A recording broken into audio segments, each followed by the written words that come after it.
가운데 튼튼히 자리를 잡은 것입니다. 그리하여 여러분은 어떠한 은사도 부족함이 없이 우리 주 예수 그리스도께서 나타나시기를 기다리고 있습니다. 그분께서는 또한 여러분을 끝까지 굳세게 하시어 우리 주 예수 그리스도의 날에 힘잡을 때가 없게 해 주실 것입니다. 하느님은 성실하신 분이십니다. 그분께서 당신의 아드님 우리 주 예수 그리스도와 친교를 맺도록 여러분을 불러주셨습니다. 성부와 성자와 성령의 이름으로 아멘. 시작 기도로 성모성 마치도록 하겠습니다. 성부와 성자와 성령의 이름으로 아멘. 중에 거룩하신 마리아님 기뻐하소서. 주님께서 함께 계시니 은혜를 보내시며 태중의 아들 예수님 또한 계시나이다. 천주의 성모 마리아님 이제와 저희 죽을 때 저희 주님을 위하여 불러주소서. 아멘. 성부와 성자와 성령의 이름으로 아멘. 네, 여러분도 잘 알다시피 우리가 지금 보내고 있는 대림 시기는 아기 예수님이 우리 구원을 위해서 이 세상에 오심을 기다리는 시기, 또 이미 오신 예수님께서 마지막 날에 다시 오심을 기다리는 시기입니다. 이렇게 우리는 예수님의 첫 번째 오심과 다시 오심 사이에 놓여서 살아가고 있습니다. 그래서 저는 우리 모두를 기다림의 사람이라고 칭하고 싶어요. 우리는 이미 세례를 통해서 하느님의 자녀가 되는 영광을 받았지만 아직 우리 구원이 완성되지 않았듯 대림식이 우리를 기다림의 사람이라고 칭하는 것은 우리 구원과 좀 밀접한 관계가 있는 것 같습니다. 기다림의 사람. 여러분은 이 기다림이라는 말에 무엇이 떠오르시나요? 어떤 감정이 혹시 설렘도 있을 수 있습니다. 저는 이 기다림이라는 얘기 들었을 때 황지우 시인의 너를 기다리는 동안이라는 시가 떠오릅니다. 너를 기다리는 동안 내가 오기로 한 그 자리에 내가 미리가 너를 기다리는 동안 다가오는 모든 발자국은 내 가슴에 쿵쿵거린다. 바스락거리는 나뭇잎 하나도 다 내게 온다. 기다려본 적이 있는 사람은 안다. 세상에서 기다리는 일처럼 가슴 베리는 일이 있을까? 너였다가 너일 것이었다가 다시 문이 닫힌다.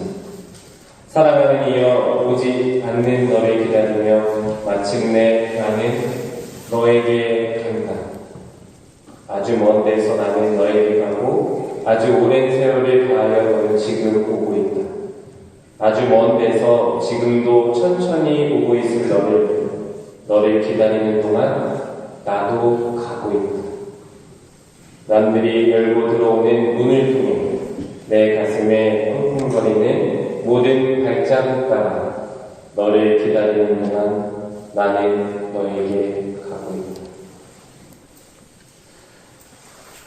사실 이 황제시는 이 시에서의 대상, 너를 민주, 평화, 해방 이런 의미로 이렇게 했지만 우리 마음에 그 어떤 연인, 내가 정말 애틋이 바라는 한 사람이라고 떠올렸을 때 아마 이 시가 더 우리 마음을 울리는 것 같습니다. 그런데 이 시의 내용을 보아 너라는 대상은 분명하게 정해져 있지는 않습니다. 그런데 너무나도 보고파서 하자는 약속 시간보다 더 미리 가 있어서 나에게 온 그 사람을 기다리고 있어요. 한 5분, 10분 정도 일찍 간 게 아닐 것 같아요. 미리 가서 그보다 훨씬 전부터 약속 장소에 갔을 것 같습니다. 어쩌면 너가 올 방향도 한번 불러보고 혹은 너가 내릴 버스 정류장에서도 한번 서보고 아니면 지하철 입구도 훑어봤을지도 모릅니다. 그렇게 약속 장소에 자리에 앉아 기다리며 어디쯤 오고 있을까 상상도 해봤을 것입니다. 간절한 기다림이 다가오는 모든 발자국은 내 가슴에 쿵쿵거릴 수밖에 없습니다. 바스락거리는 나뭇잎 하나도 다 내게 오는 것처럼 느껴질 것입니다. 어느 순간 문이 열리면 뚫어져라 바라봅니다. 혹시 너가 들어올까? 그런 다른 사람입니다. 또 문이 열리면 또 쳐다보고 또 문이 열리면 또다시 쳐다보고 그럴 때마다 가슴은 더욱 아마 쿵쿵거릴 겁니다. 너였다가 너일 것이었다가 그러고 나면 조금은 실망 섞인 심호흡을 했을지도 모르겠습니다. 오기로 한 너가 오지 않습니다. 오랜 기다림 속에서 감정은 점점 그 섬세함을 잃고 기대로 가득 찼던 마음은 흐릿해집니다. 도대체 언제 오려나? 때론 이런 생각은 너무나도 무심코 무지하게 내가 왜 기다리고 있었는지 알맹이를 흘려보낼 때가 있습니다. 대림은 매년 반복되죠? 네. 올해 좀 소홀했으면 언제 다시 열심히 하면 될까요? 내년에 좀 더 열심히 준비하면 되겠죠? 내년도 안 되면 후년에 그러다가 나중에 이렇게 반복되면 어떤 생각이 들어요? 아, 언제 기다려도 기다린 거지. 네, 이런 생각도 들지 모르겠습니다. 우리는 등과 기름을 함께 준비한 슬기로운 5 처녀와는 대조적으로 단순히 등만 있으면 충분하다는 어리석은 처녀들을 자처하기도 합니다. 그러다 역시 난 너무 많이 부족하구나. 기다리고 무슨 기다림이야. 자책하기도 합니다. 하지만 여기 너를 기다리는 동안의 시인은 조금 다릅니다. 후반부에서 시인은 마침내 기다림의 절망 끝에 자리를 박차고 일어납니다. 시인은 단순히 절망 속에서 좌절하는 것이 아니라 오히려 찾아 나서는 적극적인 행동에 나섭니다. 저렇게 적극적으로 대리처럼 적극적으로 너를 기다리는 동안 나도 가고 있다. 이 시에서 너는 정말로 우리에게 꼭 필요한 존재, 내가 너무나도 보고 싶은 존재로 표현이 됩니다. 그리고 그것은 나만 그런 것이 아니라 오는 너도 마찬가지일 거라고 저는 생각이 돼요. 아주 먼 데서 나는 너에게 가고 아주 오래 세월을 다하여 너는 지금 오고 있다.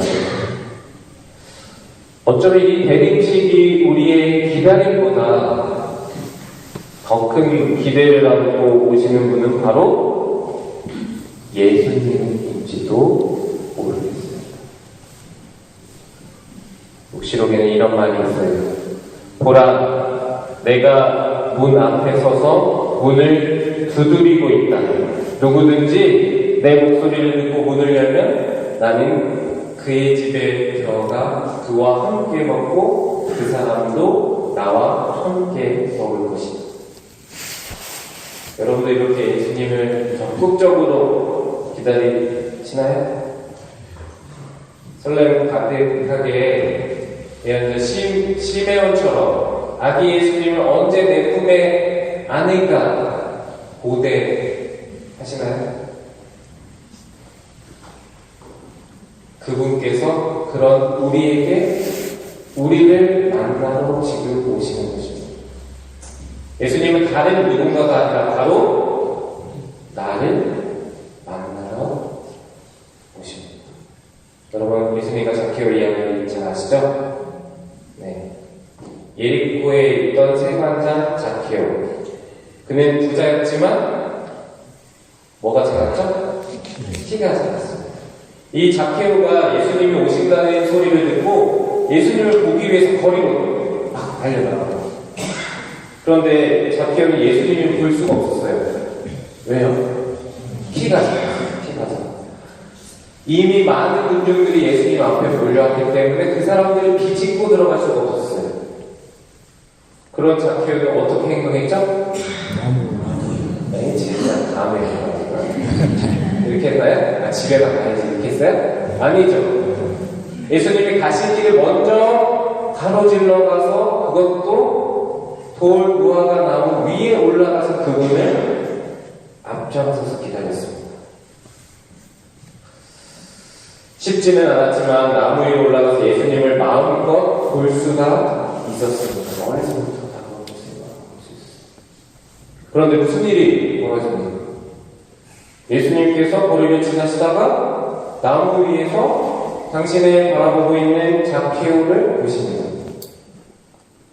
그냥 이렇게 바라보고만 있고 계시는 게 아니라 내가 오늘 내 집에 머물겠노라고 말씀까지 하십니다. 그래서 이렇게 내려오라고 얘기하시죠. 그가 자신의 집에 머무르다가 예수님께 졸랐나요? 아니죠.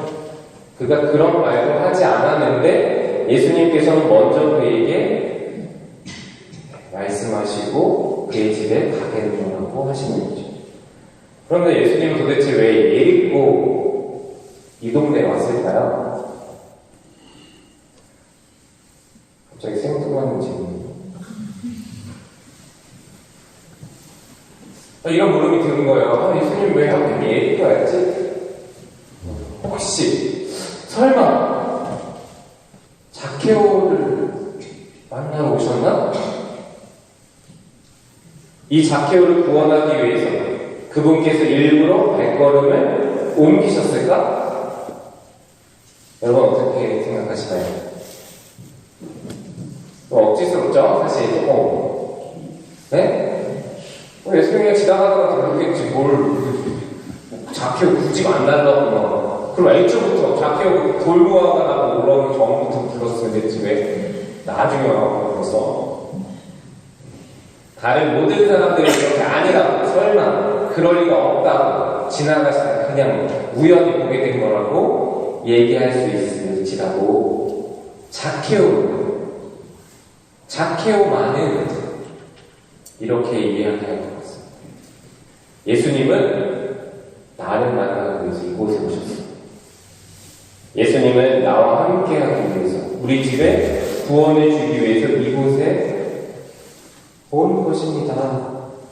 예수님은 내가 당신을 만나러 거리로 달려나오기 이전에 내가 돌무화과 나무 위에 올라가기 이전에 나를 만나기 위해 나와 온 집안을 구원하기 위해 예리코로 발길을 옮기신 것입니다. 다른 사람은 몰라도 자케오는 이것을 명확하게 아마 느꼈을 것입니다. 그래서 그가 가난한 이들과 재산을 나누겠다고 합니다. 우리만 예수님을 기다리는 것이 아닙니다. 예수님께서 자케오에게 그러하셨듯이 우리를 만나기 위해 우리보다 먼저 우리를 향해 움직이시는 분이십니다.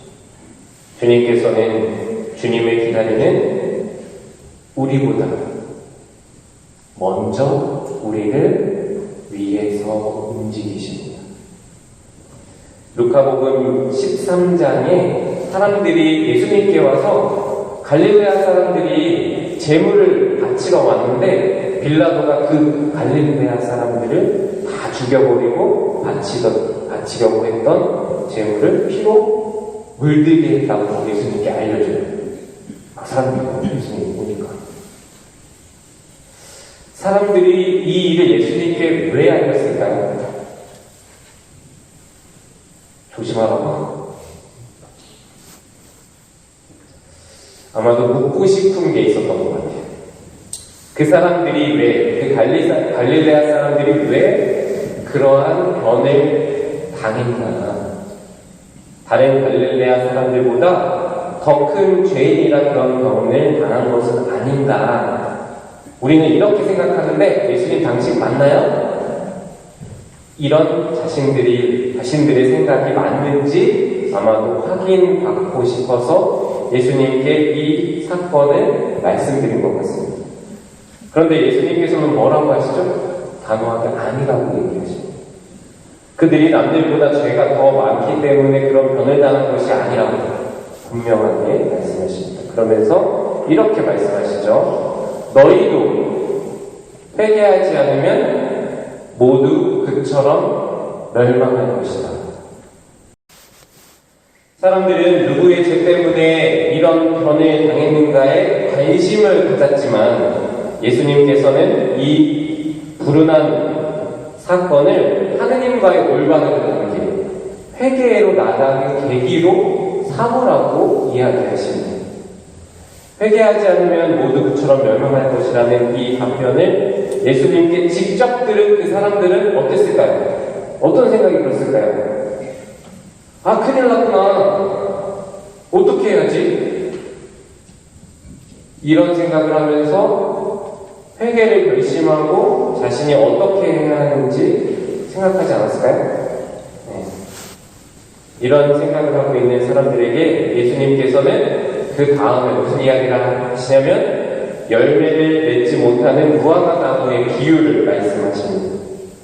어떤 사람이 자기 포도밭에 무화과 나무 한 그루를 심어요. 한 그루. 그럼 나머지는 다 뭐예요? 상상해보세요. 다 이렇게 포도 나무밖에 없는 포도밭에 무화과 나무가 딱 한 그루예요. 어땠을까요? 여러분도 어땠을 것 같아요?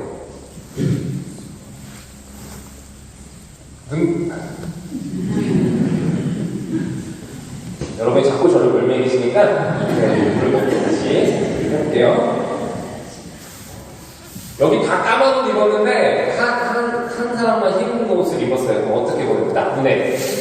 그 사람만 보여줘. 그 사람만 딱 집중하게 되잖아요. 어제 오전에는 어떤 분이 이랬어요. 뽑아버리고 싶다고 저를.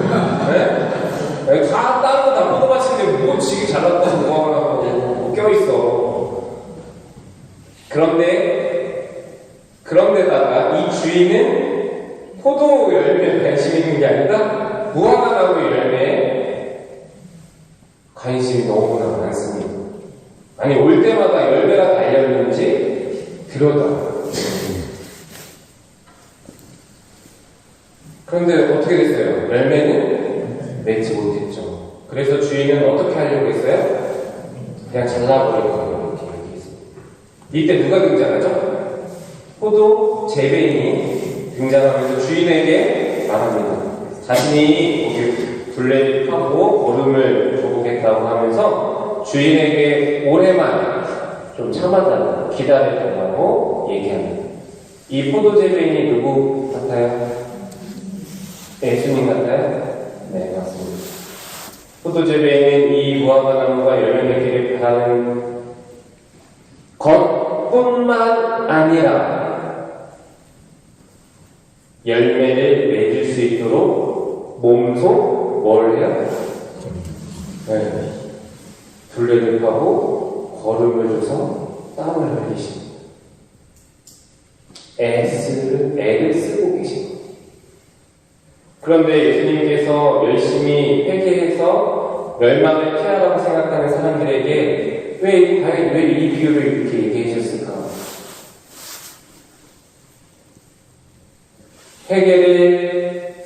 회개를 통해서 멸망을 피하는 것은 그들만의 문제가 아니기 때문입니다. 당신이 그들을 위해 그들의 앞서 땀 흘려 애써 일한다는 것을 그들이 알아주길 바라셨던 거예요. 아기 예수님을 기다리는 것도 마찬가지입니다. 우리만의 문제가 아니에요. 우리만의 노력으로 무언가를 할 것이 아니라 우리를 위해 이미 무언가 하면서 애쓰고 계신 주님과 함께 하려고 하면서 주님을 기다리는 것이 우리에게 필요한 자입니다. 씨 뿌리는 사람의 비유가 있어요. 이 비유는 우선 예수님께서 당신 이야기를 들으려고 몰려온 많은 군중들에게 하신 이야기입니다. 군중 가운데 어떤 사람들이 있었을까요? 나이도 지긋하시게 나이도 많은 사람도 있었고 어린이도 있었고 또 신앙심이 아주 깊은 여러분들처럼 뭐 어디에 있다고 여기 이 밤 시간에 늦은 시간에까지 왔어요. 그러면서도 대립치기 좀 잘 보내보겠다고 이렇게 오신 분들도 있을 거고, 하느님께 대한 믿음이 식은 사람들도 있었을 것입니다. 많이 배운 사람도 있었을 거고 배움이 적은 사람도 있었을 것입니다. 부자도 있고 가난한 사람도 있었을 것입니다. 남자도 있고 여자도 있었을 것입니다. 다양한 삶의 배경을 지닌 사람들이 함께 군중을 이루고 있는 거예요. 마치 여기 있는 우리들처럼 예수님은 이들 모두에게 복음을 말씀하고 계신 거예요. 어떤 사람이 밭에 씨를 뿌리는데 어떤 것은 길에 떨어지고 어떤 것은 흙이 많지 않은 돌밭에 떨어졌습니다. 그리고 어떤 것은 가시덤불 속에 떨어졌고 어떤 것은 좋은 땅에 떨어졌어요. 씨 뿌리는 사람은 밭에 왜 씨를 뿌려요? 열매를 얻기 위해서 뿌리죠. 농부가 그냥 괜히 심심해갖고 씨 뿌리는 게 아니죠. 목적이 있어요. 열매를 맺기 위해 뿌리는 거예요. 근데 어느 누구도 씨 뿌리면서 너는 길에 떨어져서 그냥 죽고 너는 돌밭에 떨어져서 그냥 죽고 너는 가시덤불 속에 떨어져서 숨도 이렇게 제대로 쓰지 말고 죽어라 하고 말하진 않죠? 네? 자신이 뿌리는 씨가 모두 많은 열매를 맺기를 바랍니다. 이 이야기를 하고 계시는 예수님도 마찬가지입니다. 지금 군중에게 하느님 나라의 씨를 뿌리고 계시는 예수님도 당신의 말씀을 듣고 있는 모든 사람이 많은 열매를 맺기를 바라십니다. 당신의 말씀을 듣고 있는 많은 군중 가운데 누구는 길이고 누구는 돌밭이고 가시덤불이고 누구는 좋은 땅이라고 단정짓지 않으셨어요. 예수님께서 당신 앞에 있는 사람들에게 너는 길이니까 안 돼. 넌 초장부터 안 돼. 싹수가 누같다고 그러죠? 너는 가시덤불이니까 안 돼. 그리고 너 받아줘. 너는 좋은 땅이면 돼.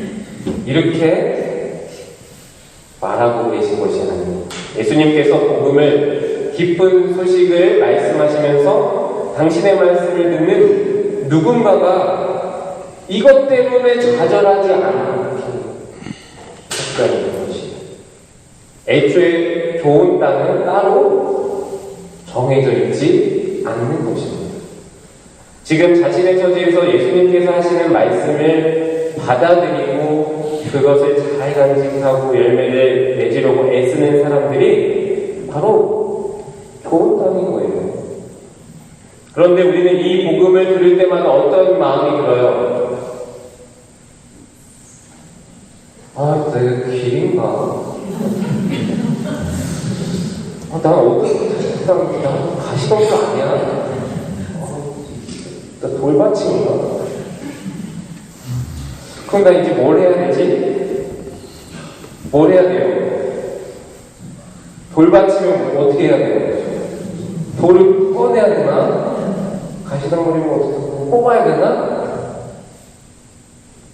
주변을 좀 잘 정리해야 되지 않을까? 주님, 조금만 기다려주세요. 제가 아직 준비가 덜 됐어요.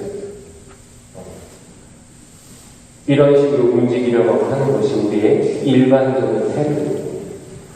우리가 좋은 땅이 된 다음에야 아기 예수님을 기다릴 수 있다는 생각을 당장 버리세요. 좋지 않아요. 멀리 해야 돼요. 지금 우리의 처지에서 아기 예수님을 기다리는 것이 무엇보다 중요합니다. 내가 완전히 다른 사람이 되어야 아기 예수님을 기다릴 수 있는 것이 아니라 예수님은 언제나 완전한 모습을 하고 있는 이상적인 나를 만나기 위한 그런 갈망을 갖고 오신 분이 아니라 정말 고맙게도 지금 있는 그대로 나를 만나러 오신 분이기 때문에 그렇습니다. 그러니까 다른 사람이 되기 위해서 다른 곳에서 시간을 허비할 필요가 없습니다.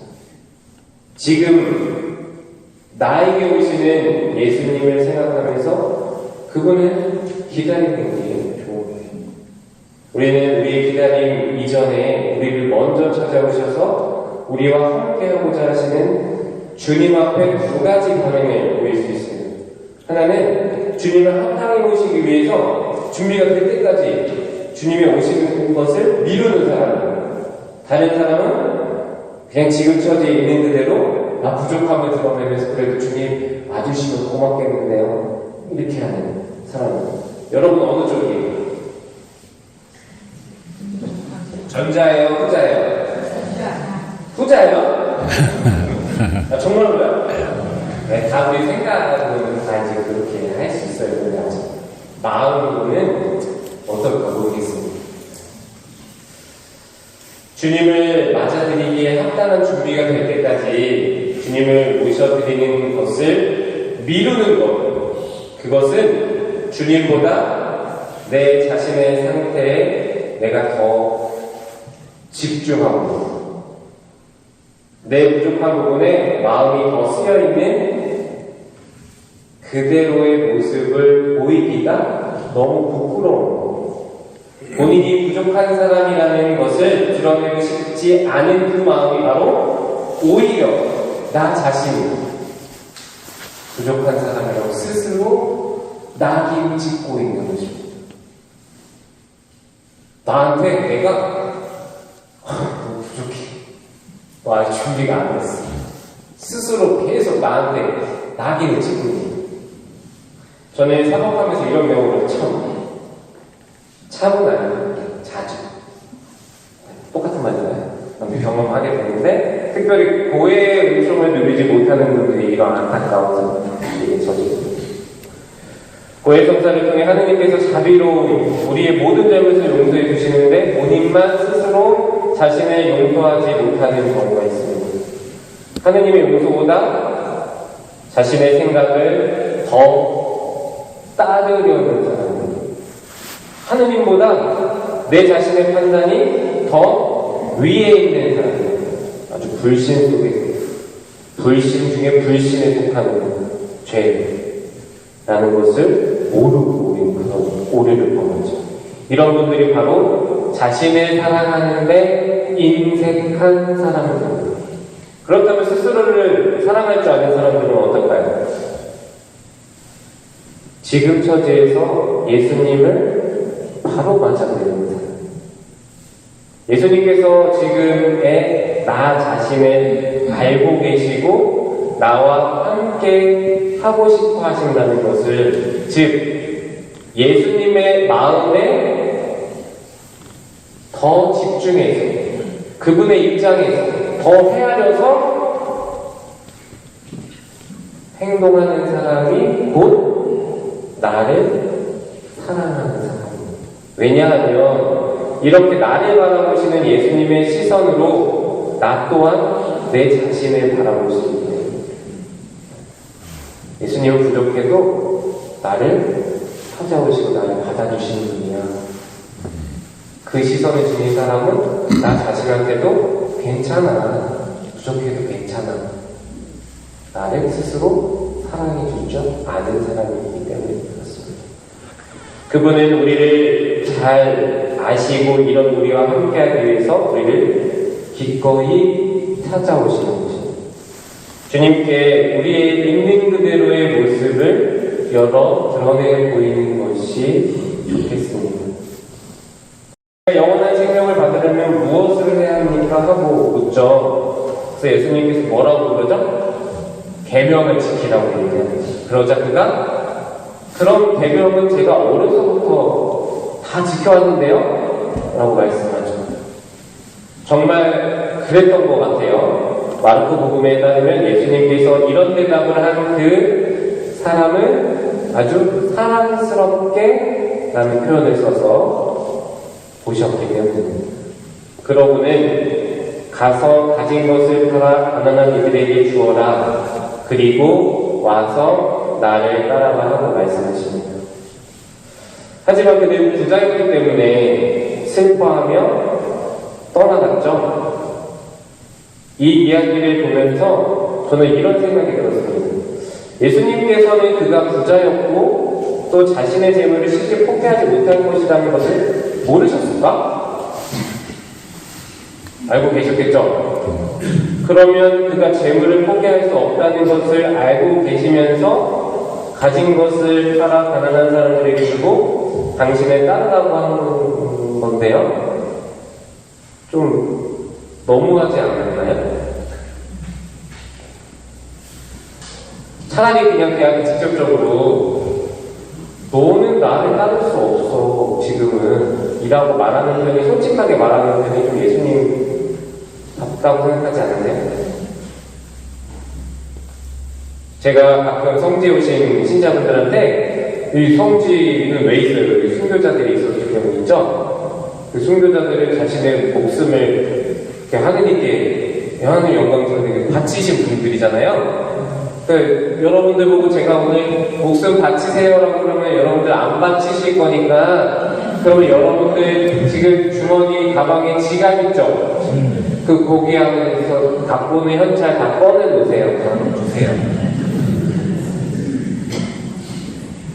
오늘 여기 여러분들도 지갑 있으시죠? 다 내려놓고 가세요. 저한테 제가 좋은 데 쓸게요. 꺼내 놓으실 분? 네, 없잖아요. 네, 없죠? 네? 아, 있어요? 그럼 저 주시고 가세요. 아니, 이런 거랑 뭐가 달라요, 예수님? 네? 아무튼 이 복음을 계속 보다 보면 예수님께서 그가 매우 슬퍼하며 떠나가는 것을 보고 말씀하셔요. 뭐라고 말씀하시냐면, 재물을 많이 가진 자들이 하느님 나라에 들어가는 것은 참으로 어렵다. 부자가 하느님 나라 들어가는 것보다 낙타가 바늘 귀로 들어가는 것이 더 쉽다. 그러면 이 말씀을 듣는 제자들과 사람들이 그러면 과연 누가 구원을 받을 수 있겠는가 하고 생각합니다. 그러자 예수님께서 이르시죠. 뭐라고 이르시죠? 사람에게는 불가능한 것이라도 하느님께는 가능하다. 낙타를 바늘 귀로 빠져나가게 하는 방법을 여러분 혹시 아세요? 되게 쉽죠? 낙타를 이렇게 끌고 와서 바늘 앞에다 갖다 대어놓는 거예요.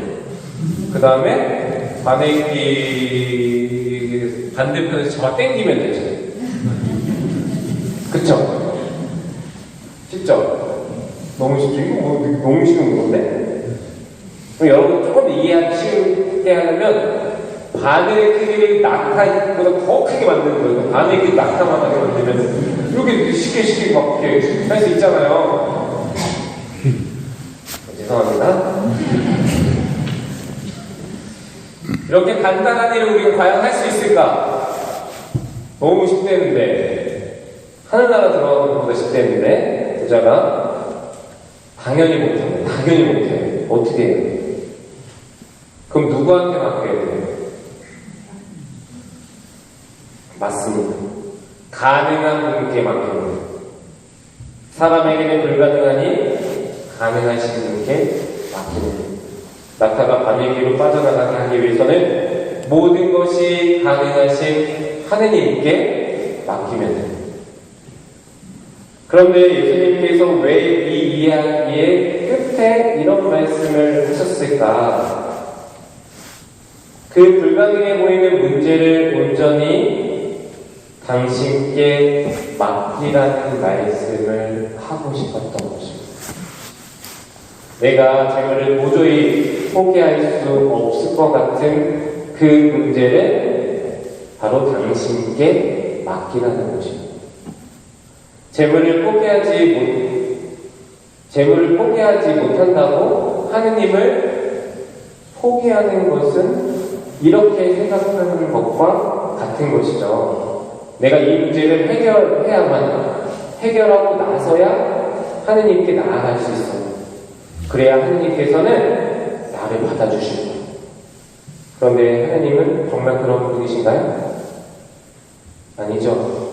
결국 이 이야기는 하느님을 믿어야 한다는 것으로, 비록 하느님을 맞이하는데 방해가 되는 어려움이 있더라도, 그것이 본인이 너무나도 잘 믿더라도, 그래서 자격이 없는 것처럼 느껴지더라도 그것을 혼자서 해결하라고 한 것이 아니라 그것을 오히려 하느님께 맡기라는 말씀입니다. 주님께 의탁한다는 것, 그것은 어쩌면 우리 마음의 문을 두드리시는 하느님께 준비가 좀 덜 되어 있어도 기쁜 마음으로 우리의 문을 열어드리는 것인지도 모르겠습니다. 그분은 내가 준비한 것을 보려고 오신 것이 아니라 뭘 위해서 왔어요, 주님은? 내가 준비한 거 되게 막 요리해놓고 막 청소해놓고 막 이거 보러 왔어요?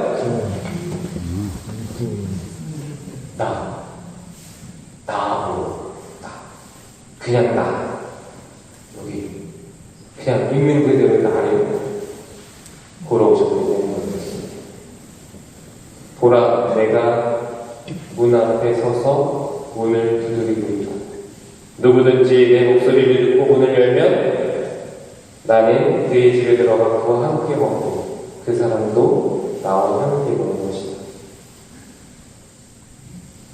그렇다면 주님 목소리를 듣고 문을 활짝 열면 어떤 일이 벌어질까요? 다시 자키에오의 이야기로 들어가서 생각해 본다면, 사람들은 예수님께서 왜 죄인의 집에 들어가서 묵느냐고 투덜거리죠. 저희가 죄인의 집에 들어가서 묵는군. 이 소리를 듣고 자키에오도 분명히 들었겠죠? 자키에오는 어떤 반응을 보이죠?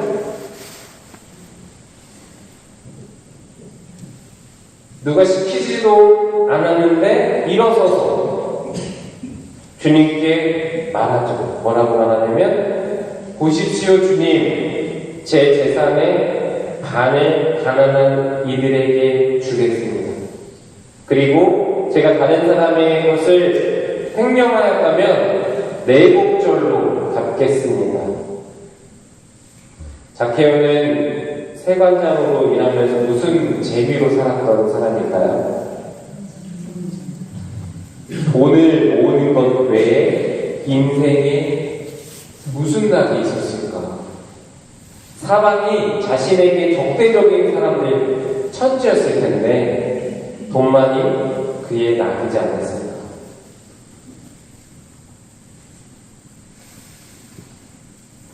그런데 예수님과 함께하면서 그는 자신의 전부와도 같았던 그 재산을 나누려고 합니다.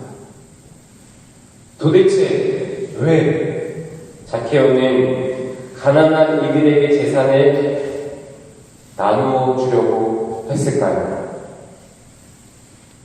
자기를 바라봐 주시고 이리 내려오너라, 내가 오늘 너의 집을 묵겠다. 자기에게 적대적인 시선을 보이는 많은 사람들, 그 시선은 알아보지 않고 자신에게만 집중하는 예수님을 보면서 왜 가난한 사람들에게 생뚱맞게 자신의 재산의 절반을 준다고 했을까요? 여러분, 제가 이렇게 잘 해드리면 저한테 돈 주고 싶지, 저한테 사랑해주고 싶지 않아요? 아니, 그쵸? 근데 왜 가난한 사람들, 생뚱맞게 가난한 사람들 갑자기 왜 등장하는 거죠?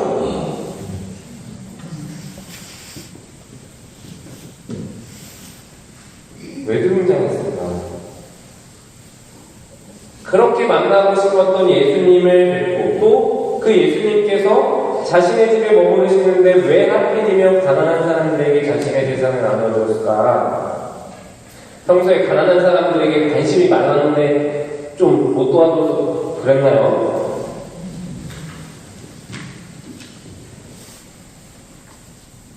지금 zakhe오한테 중요한 사람은 누구예요? 예수님이죠. zakhe오는 바로 예수님께서 마음 안에서 소중하게 여기시는 그 가난한 사람들과 기꺼이 나누려고. 상대를 사랑하면 어때요? 상대의 입장에서 상대가 원하는 걸 해주죠. zakhe오는 예수님이 바라시는 것, 예수님이 기뻐하실 일을 하면서 예수님과 함께 하고 싶었던 것, 함께.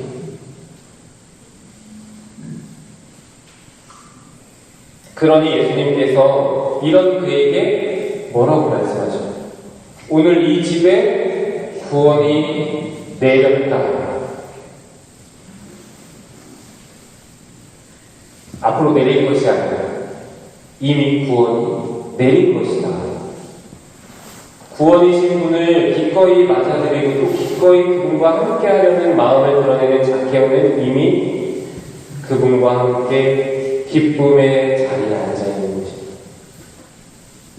마음이 굳어져 돈에만 의지할 수밖에 없었던 zakhe오는 주님을 통해 자신의 굴레를 벗어나 자유로움을 얻었고 기꺼이 주님께서 기뻐하시는 일에 함께할 은총을 얻은 것입니다.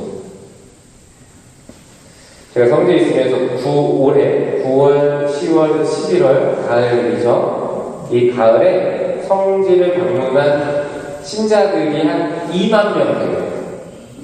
2만 명. 한 2달 동안 2만 명이었어요.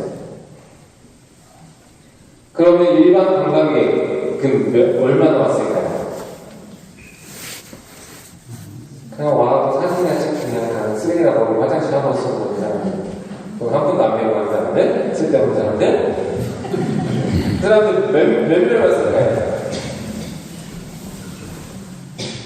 15만 명이 왔어요. 15만 명. 제가 평생 볼 사람들이 다 왔어요. 이게 근데 뭐 신자도 그렇고 기신자도 그렇고 다 똑같아요. 뭐 오면 뭐예요? 그래서 저기 배로 입구에서 차가 성지순례 오시는 분들은 일찍 와요. 11시 미사를 해야 되니까. 그럼 그분들은 미사를 끝나고 밥을 먹고 술을 조금 하고 이제 집에 가야 되잖아요. 그럼 버스를 타고 오는데 그 버스를 잘 내보내줘야지 불편함이 없겠죠? 그런데 그 사이 점심을 먹고 관광객들이 이제 밀려 들어오는 시간이에요. 그 시간이 딱 겹쳐요. 관광복을 들고 차를 이렇게 막아 세우고 조금만 기다려달라고 주차할 데가 없다고 이렇게 얘기하죠. 그러면 이제 거기서 이제 컴플레인을 하는 거예요. 불평 공간에서. 이 천주교 개판이라고 성지 좋다고 하는데 성지가 뭔지도 모르면서 신자들은 와갖고 밥 이거 10,000원짜리면 이따로 이렇게 맛도 없고 이러냐고. 그럼 제가 사람이 좋겠어요? 싫겠어요? 싫죠? 그래서 제가 요즘에는 어떠냐면 저도 깜짝 놀랐는데 아침에 미사하고 딱 가면 사무실도 안 들려요. 사무실도 뭐 뭔 일이 있을까. 그리고 딱 이렇게 걸어가면 저 앞에 사람이 막 모여있죠? 그럼 이렇게 돌아서 사람이 싫어졌어요. 근데 이제 여기 지구장 신부님이 저보고 강의하래요. 대리고 너가 막내니까 너가 해. 어때요? 이거 하고 싶겠어요? 안 하고 싶겠어요? 왜 이렇게 많이 왔어? 왜 오늘? 누가 오지? 안 하고 싶겠죠? 그런데 왜 제가 이거 한다고 했을까요? 예수님이 좋아해서. 아유, 무슨 소리 하고 있어요.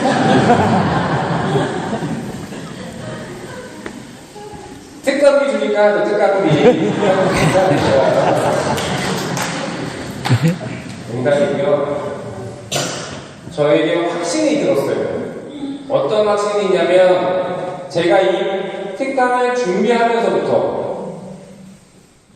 여러분을 만나기 이전에 그냥 누가 올지도 모르고 준비하면서부터 그리고 이걸 하면서부터 지금 이 자리에서 나는 분명히 하나님께 은총을 받을 거라는 걸 확신하고 있어요. 그래서 한다는 거예요. 내가 사람 있기가 싫은데 그거 고칠 수 있을 거라는 확신이 들어가고 이거 한다고.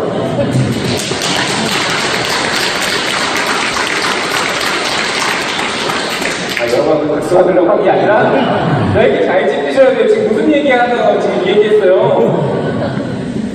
자케오 얘기하다 그랬죠? 네. 아무튼 갑자기 뭔 얘기하니까 세상 걱정과 하느님 나라는 부분을 루카복음 12장에 있는 부분입니다. 예수님께서 제자들에게 너희는 무엇을 먹을까 무엇을 입을까 걱정하지 마라. 너희가 얼마나 귀한 존재냐 하고 말씀하십니다. 너희는 세상 걱정에 연연하지 말고 너희를 만드신 분, 너희를 귀하게 여기는 하느님을 믿어라 라는 내용의 복음입니다. 이 부분이 그대로 드러난 것이 마지막 구절입니다. 너희들 작은 양떼야 두려워하지 마라. 너희 아버지께서는 그 나라를 너희에게 기꺼이 주시기로 하셨다. 이 부분이 예수님께서 당신의 제자들에게 당신이 체험한 하느님, 그 하느님 아버지에 대해서 그리고 그분의 뜻에 대해서 그대로 드러내 주신 부분입니다. 당신이 알고 계시는 하느님의 모습이, 아버지의 모습이 이런 분이기 때문에 예수님께서는 아주 자유롭게, 아주 기쁘게 복음을 전하고 사람들과 먹고 마시고 또 병자들을 고쳐주시고 하실 수 있었던 거예요. 사람들이 자신을 위협해와도 아랑곳하지 않으시고 당신의 일을 아주 자유롭게 하실 수 있었던 힘이 바로 여기에 있는 겁니다. 예수님께서 이 이야기를 제자들에게 해주신 이유는 당신에게만 그런 것이 아니라 제자들이 무엇을 하기 이전에 어떤 공로를 세우고 어떤 자격을 갖추기 이전에 하느님 아버지께서 이미 그들에게 모든 것을 해주시기로 마음을 먹으셨기 때문에 그렇습니다. 우리도 마찬가지. 하느님 아버지께서 이미 우리에게도 모든 것을 주시기로 하셨습니다. 우리 믿음의 어머니 성모님은 바로 이런 하느님께서 모든 것을 우리에게 주시기로 하셨다는 그 믿음, 바로 그 믿음으로 아기 예수님을 기다리셨고 맞이하시는 것입니다. 가브리엘 천사가 먼저 찾아와서 하느님께서 이미 성모님께 특별한 은총을 주면서 함께하고 계시다는 것을 알려줬습니다. 은총이 가득한 이여 기뻐하여라. 주님께서 너와 함께 계시다. 아마도 성모님은 이런 사실을 꿈에도 몰랐었던 것 같습니다. 그래서 이 천사의 방문과 인사는 성모님을 몹시도 놀랍고 두렵게 만들었어요. 그러면서도 성모님은 이 천사의 말씀이 무슨 뜻인가 곰곰이 생각합니다. 이런 성모님에게 천사는 두려워하지 말라고 하면서 아주 중요한 말씀을 전합니다. 하느님의 아드님이 바로 성모님에게서 태어날 것이라고 전합니다. 하지만 성모님은 이해할 수가 없었어요. 왜 이해할 수가 없었죠? 자신이 남자를 알지니 어떻게 하느님의 아드님이 자신에게서 태어날 수 있다고. 그래서 이런 생각, 궁금함을 다시 천사에게 되묻죠. 그러자 천사는 이 일이 어떻게 일어나는지 설명해줍니다. 성령이 성모님에게서 내려오신다는 것부터 말씀하기 시작하죠. 그러나 제가 보기에는 안타깝게도 천사의 어떤 세세한 설명은 성모님이 이해할 수 있는 범주를 뛰어넘는 거예요. 성모님은 이해할 수가 없었어요. 주님의 천사도 이런 상황을 감지하셨는지 당신의 말씀 끝에 이렇게 마무리를 하죠. 뭐라고 얘기하냐면 하느님께는 불가능한 일이 없습니다. 이렇게 주님의 천사는 성모님을 찾아와 하느님의 아드님의 어머니가 되어줄 수 있겠느냐고, 하느님의 아드님이 사람이 되어 오시는데 함께 할 수 있겠느냐고 물으십니다. 이제 성모님의 대답을 기다리는 일만 남았습니다. 성모님 지금 어떤 상태인가요? 갑작스런 주님의 천사의 방문, 놀라움과 두려움, 그리고 자신도 모르게 용기를 내서 한 질문과 또 알아들을 수 없는 천사의 아주 긴 답변. 여러분이 보시기에 성모님은 준비가 완벽한가요? 잘 됐어요? 모든 것을 이해하고 받아들일 만한 상태인가요? 그렇지 않죠. 하지만 성모님은 이런 자신의 상황보다 하느님의 뜻하심을 더 크게 생각했던 것 같습니다. 그래서 하느님께 네 하고 응답해. 보십시오. 저는 주님의 종입니다. 말씀하신 대로 제게 이루어지길 바랍니다. 이렇게 해서 성모님과 아기 예수님의 만남이 이제 이루어졌습니다. 성모님이 완벽하게 준비하고 있어서 아기 예수님을 맞아 드린 것이 아니라 갑자기 예고 없이 자신에게 다가오시는 하느님께 자신을 열어드린 것입니다. 대림 시기를 지내면서 주님을 맞이할 우리의 준비가 필요하지 않는 거 아니에요? 여러분들 오해하지 마세요. 그러니까 아무것도 준비하지 말고 그냥 오면 확 만나드리면 되겠구나 생각하실 수 있지만 그것도 필요해요. 준비도 필요해요. 네, 황고성도 가야 되고. 그렇지만 주님께서는 우리의 계획, 열심, 그걸 뛰어넘어서 우리에게 다가오실 수 있는 분이십니다. 예수님을 맞이하기 위해서는 열린 마음이 필요해요. 하느님께 대한 관대한 마음, 큰 마음도 필요합니다. 다른 식으로 표현하면 우리보다 우리의 필요를 더 잘 아시는 하느님께 대한 겸손한 신뢰, 믿음이 필요하다고 할 수 있을 것 같습니다. 왜냐하면 하느님께서는 우리의 예측 가능한 범주 너머로 우리를 부르시기 때문이에요. 우리가 배우고 알고 살았던 세계와 우리의 방식만을 고집한다면 우리에게 오시는 하느님께 우리의 마음의 문을 열어드리기는 어려울 것입니다.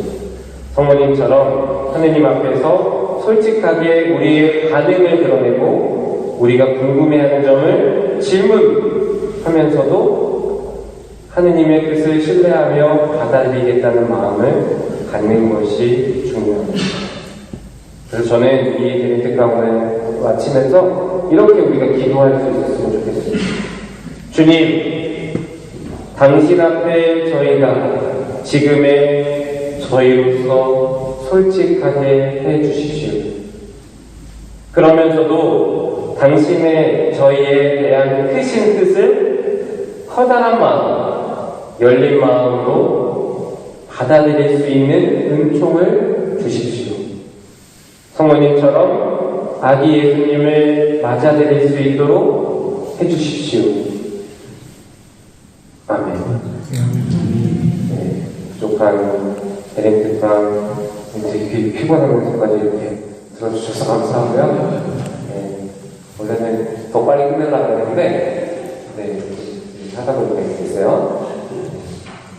아무튼, 이 대림식이 무엇보다 우리를 위해 오시는 그 주님의 입장을 더 생각하고, 우리 열린 마음, 담대한 마음으로 주님 뜻을 받아들이는 믿음으로 이 은총의 대림 시기가 되셨으면 좋겠습니다. 감사합니다.